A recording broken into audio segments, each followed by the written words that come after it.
Hello, on the screen is a summary of what I will go over in this video. Make sure to watch to the end so you don't miss anything. If you've been using MetaMask and hit that frustrating insufficient funds error, you're not alone. This happens more often than you'd think, and the good news is there are several straightforward fixes you can try. Step 1. First, verify your actual wallet balance by refreshing your MetaMask extension. Sometimes the display doesn't sync properly with the blockchain, so clicking that refresh icon or closing and reopening the app can help. Make sure you're looking at the correct network too, because your funds might be on a different chain than where you're trying to spend them. Step 2. Check your gas fees because they're a hidden culprit here.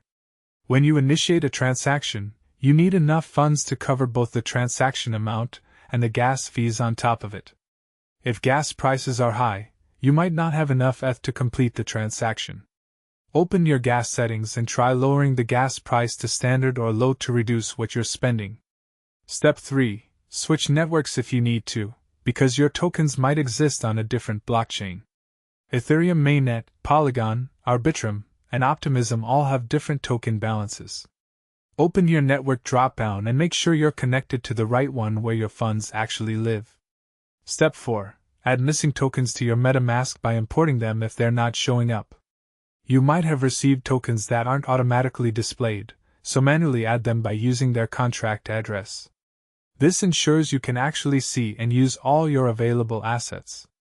Step 5. Finally, fund your wallet directly if you're truly out of crypto. You can purchase ETH from an exchange like Coinbase or Kraken and send it to your MetaMask address, or swap tokens you do have for what you need using a DEX like Uniswap.